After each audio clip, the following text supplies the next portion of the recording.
Hey there. Today I'm going to give you a video walkthrough of a new app called Wood Camera. You'll have to excuse my voice if I cough. I've got a bit of a cold. So basically you can import or take photos from the app.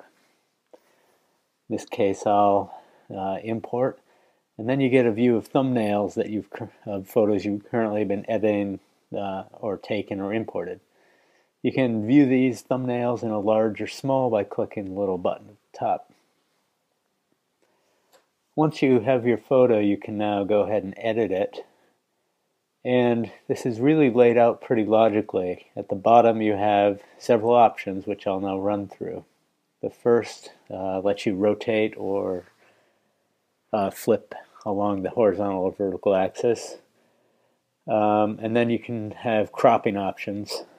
I didn't scroll through all the options here at the bottom, but there were 8 of them.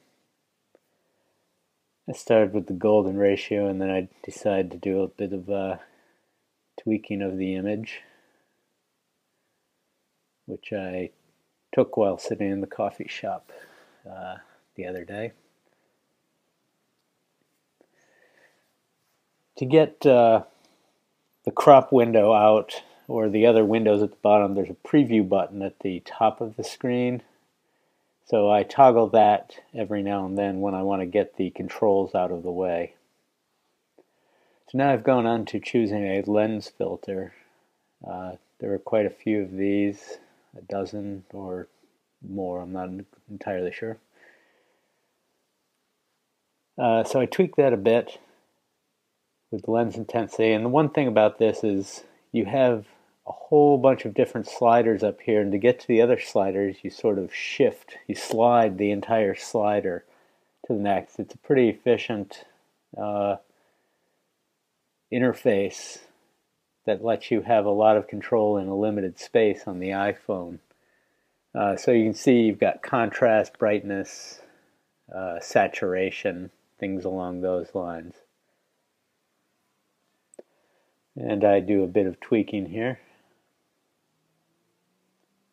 And the hue slider was that last one there.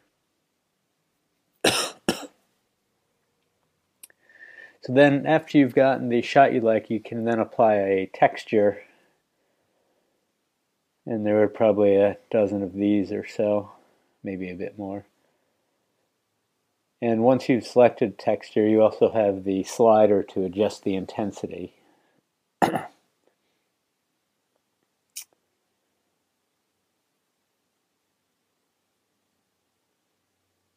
And I get what I like eventually.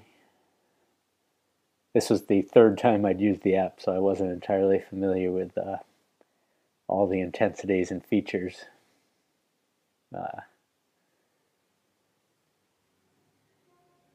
But the fact that I'd barely used it and I can do all this shows that it's very easy to use and very straightforward.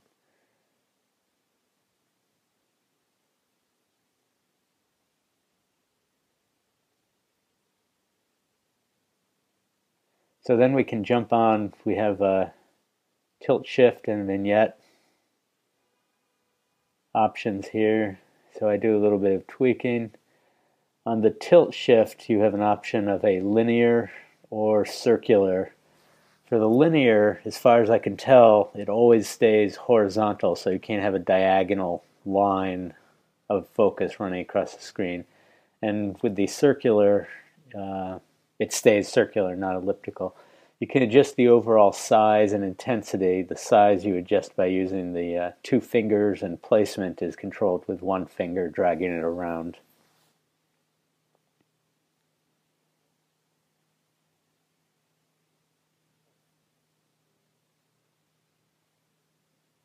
And the last step, there were about a dozen frames you can add.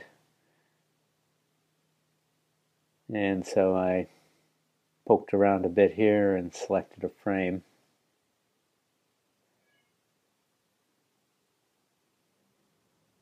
Overall, this app was really nice. Very straightforward with the interface. I had one or two minor complaints, which I'm putting in the blog post about this. But this is a very good app, which is competitive with a lot of the other ones out there, such as Camera Plus or Photo Toaster, things along those lines, which allow editing and have a few presets in them, so to speak. Here you can do saving to various social sites and also to the camera roll. It seemed a little sluggish when I saved to the camera roll, but it does save at full resolution, so maybe that'll get a little bit faster in an update to the app. Also, when you're on your...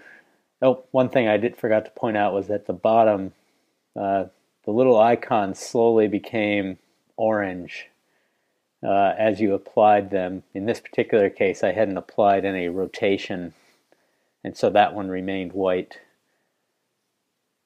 And so that's really nice for being able to see what you've applied when you go back to make a quick change. Like in this case, I decided I want to make one quick change to the lens because I know I'd seen something earlier and I was looking for it. And there it was, so now I'm happy.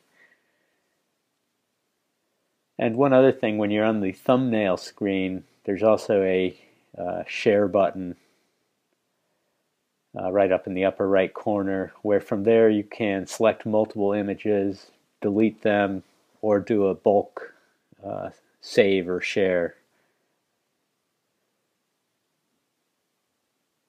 And that's about it for the day. A really nice app. I hope you check it out if you're interested, and be sure to drop by my blog every so often at iosphotoapps.com.